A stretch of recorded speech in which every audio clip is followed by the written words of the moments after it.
విద్యార్థుల భవిష్యత్తు, పరీక్షా వ్యవస్థలో పారదర్శకత, పేపర్ లీకేజీలపై ప్రభుత్వాల బాధ్యత, ఇలా ఎన్నో ప్రశ్నలు ఇప్పుడు విద్యార్థి సమాజం ముందున్నాయి. అసలు విద్యార్థి ఉద్యమాల అవసరం ఏమిటి? పేపర్ లీకేజీలు విద్యార్థుల భవిష్యత్తుపై ఎలాంటి ప్రభావం చూపుతున్నాయి? ప్రభుత్వాలు ఎలాంటి చర్యలు తీసుకోవాలి? ఈ అంశాలపై విద్యార్థుల తరఫున ఏఐఎస్ఎఫ్ రాష్ట్ర అధ్యక్షుడు కసిరెడ్డి మణికంఠారెడ్డి ఏం చెప్తున్నారు? ఆయన విశ్లేషణ ఇప్పుడు చూద్దాం.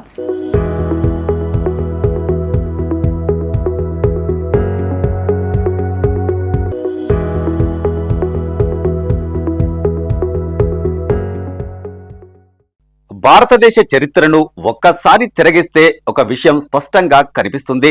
దేశంలో ఎప్పుడు పెద్ద మార్పులు వచ్చినా, సామాజిక సంస్కరణలు చోటు చేసుకున్నా, ప్రజాస్వామ్య విలువలు ప్రమాదంలో పడినప్పుడు వాటిని కాపాడేందుకు ముందుకు వచ్చిన ప్రతి సందర్భంలో విద్యార్థి సమాజం కీలక పాత్ర పోషించింది. యువతలోని ఆవేశం, ఆలోచన, ఆదర్శం, సమాజం పట్ల బాధ్యత ఇవన్నీ కలిసినప్పుడే విద్యార్థి ఉద్యమాలు రూపుదిద్దుకుంటాయి. అందుకే విద్యార్థి ఉద్యమాలు కేవలం కళాశాలల గోడల మధ్య జరిగే నిరసనలు కావు. అవి దేశ భవిష్యత్తును నిర్దేశించే శక్తులు. విద్యార్థి అంటే కేవలం పరీక్షలు రాసే వ్యక్తి కాదు. రేపటి పౌరుడు, రేపటి శాస్త్రవేత్త, రేపటి ఉపాధ్యాయుడు, రేపటి న్యాయమూర్తి, రేపటి పరిపాలకుడు, రేపటి ప్రజాప్రతినిధి. అలాంటి విద్యార్థి తన భవిష్యత్తు ప్రమాదంలో పడిందని భావించినప్పుడు ఉద్యమం చేయడం ప్రజాస్వామ్యంలో అతని రాజ్యాంగబద్ధ హక్కు మాత్రమే కాదు, సమాజం పట్ల అతని బాధ్యత కూడా.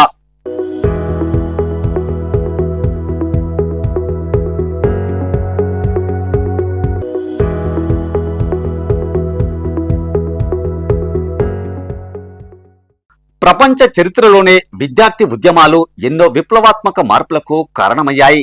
భారతదేశంలో స్వాతంత్ర ఉద్యమం నుంచి మొదలుకొని నేటి వరకు విద్యార్థుల పాత్ర అత్యంత కీలకంగా నిలిచింది. మహాత్మా గాంధీ ఇచ్చిన పిలుపుకు స్పందించి వేలాది మంది విద్యార్థులు తమ చదువులను పక్కన పెట్టి స్వాతంత్ర సమరంలో పాల్గొన్నారు. బ్రిటిష్ పాలనకు వ్యతిరేకంగా ప్రజల్లో చైతన్యం తీసుకురావడంలో యువత ప్రధాన శక్తిగా నిలిచింది.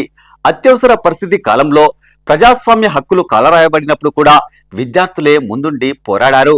ప్రజాస్వామ్య పరిరక్షణ కోసం దేశవ్యాప్తంగా విద్యార్థి ఉద్యమాలు నిర్వహించి నిరంకుశ పాలనను సవాలు చేశారు. తెలంగాణ చరిత్రలో కూడా విద్యార్థుల పాత్రను విస్మరించలేం.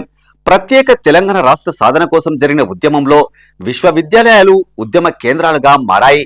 వేలాది మంది విద్యార్థులు తమ చదువులు, ఉద్యోగ అవకాశాలను పక్కన పెట్టి రాష్ట్ర సాధన కోసం పోరాటం చేశారు. వారి త్యాగాలు, ఆవేదన, పోరాట పటిమ లేకపోయి ఉంటే తెలంగాణ ఆవిర్భావ చరిత్ర మరోలా ఉండేదనే విషయాన్ని ఎవరూ ఖండించలేరు.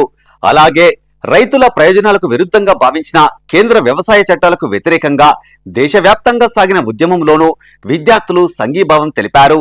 ప్రజా సమస్యలను తమ సమస్యలుగానే భావించి పోరాటాల్లో పాల్గొన్నారు.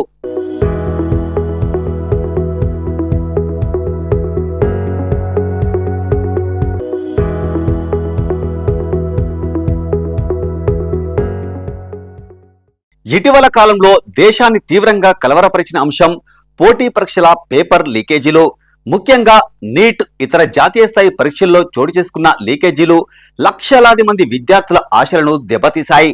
ఒక విద్యార్థి పోటీ పరీక్ష కోసం 2, 3, 4 సంవత్సరాలు శ్రమిస్తాడు. రోజుకు 10 గంటలు, 12 గంటలు చదువుతాడు. కుటుంబం అప్పులు చేసి కోచింగ్కు పంపిస్తుంది. తల్లిదండ్రులు తమ జీవిత పొదుపులన్నీ పిల్లల చదువుల కోసం ఖర్చు చేస్తారు. చివరకు పరీక్ష రాసే సమయానికి ప్రశ్నాపత్రం ముందే బయటకు వచ్చిందని తెలిసినప్పుడు ఆ విద్యార్థి మనసులో కలిగే వేదనను మాటల్లో చెప్పలేం. పేపర్ లీకేజ్ అంటే కేవలం ఒక పరీక్ష రద్దు కావడం కాదు, అది లక్షలాది మంది విద్యార్థుల కష్టం మీద నీళ్లు చల్లడం, నిజాయితీగా చదివిన విద్యార్థికి అన్యాయం చేయడం, ప్రతిభను అవమానించడం, దేశ విద్యా వ్యవస్థపై ప్రజల నమ్మకాన్ని దెబ్బతీయడం.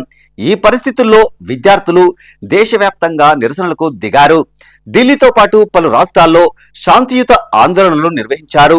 పరీక్షా వ్యవస్థలో పారదర్శకత తీసుకురావాలని డిమాండ్ చేశారు.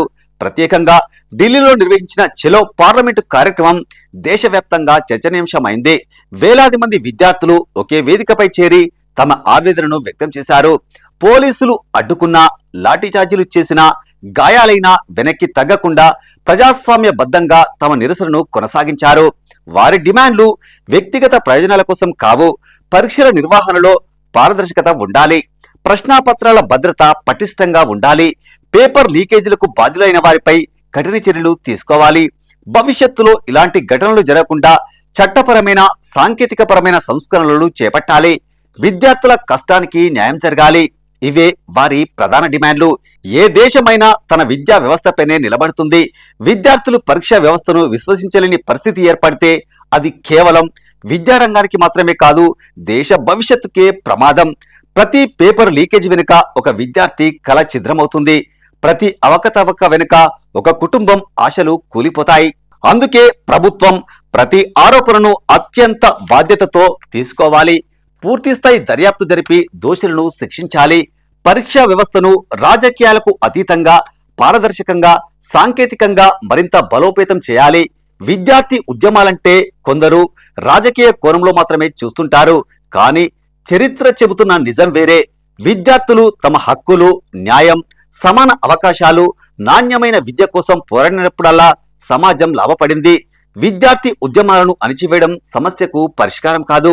వారి మాట వినడం, వారి ఆందోళనలను అర్థం చేసుకోవడం, వ్యవస్థలోని లోపాలను సరిదిద్దడం ప్రభుత్వాల బాధ్యత. ప్రజాస్వామ్యంలో ప్రశ్నించే హక్కు ఎంత ముఖ్యమో ఆ ప్రశ్నలకు సమాధానం చెప్పే బాధ్యత కూడా అంతే ముఖ్యమైనది. ప్రజాస్వామ్యంలో శాంతియుత ఉద్యమాలు వ్యవస్థకు శత్రువులు కావు. అవే ప్రజాస్వామ్యానికి రక్షణ కవచం. ప్రజల సమస్యలు అధికారుల చెవికి చేరే మార్గం ఉద్యమాలే. ప్రజాస్వామ్యం బలపడాలంటే ప్రశ్నించే స్వరం బలంగా ఉండాలి. ఆ స్వరాన్ని అణిచివేయడం కాదు, ఆలకించడం పాలకుల ధర్మం. విద్యార్థి ఉద్యమాలు కూడా అలాంటివే. అవి వ్యక్తులపై కాదు, వ్యవస్థలోని లోపాలపై పోరాటం చేస్తాయి. అవి రాజకీయాల కోసం కాదు, విద్యార్థుల భవిష్యత్తు కోసం సాగుతాయి. అవి విధ్వంసాన్ని కాదు, సంస్కరణలను కోరుకుంటాయి. నేడు దేశానికి అవసరమైనది కేవలం కొత్త విశ్వవిద్యాలయాలు, కొత్త భవనాలు, కొత్త పథకాలు మాత్రమే కాదు, విద్యార్థుల్లో నమ్మకం పెంచే విద్యా వ్యవస్థ, ప్రతిభకు గౌరవం ఇచ్చే పరీక్షా విధానం, నిజాయితీని ప్రోత్సహించే పాలన. ప్రతి విద్యార్థి తన కష్టానికి తగిన ఫలితం వస్తుందనే విశ్వాసం. చరిత్ర చెప్పిన గొప్ప సత్యం ఒకటే: విద్యార్థులు ఐక్యంగా, బాధ్యతాయుతంగా, రాజ్యాంగబద్ధంగా పోరాడినప్పుడల్లా సమాజంలో మార్పు వచ్చింది, ప్రజాస్వామ్యం బలపడింది, సంస్కరణలు చోటు చేసుకున్నాయి. అందుకే విద్యార్థి ఉద్యమాలను అడ్డుకునే ప్రయత్నం చేయడం కన్నా వాటి వెనుక ఉన్న ఆవేదనను అర్థం చేసుకుని పరిష్కార మార్గాలను అన్వేషించడం పాలకుల కర్తవ్యం. ఎందుకంటే నేటి విద్యార్థులే రేపటి భారత నిర్మాణ శిల్పులు. వారి కలలను కాపాడమంటే దేశ భవిష్యత్తును కాపాడడమే.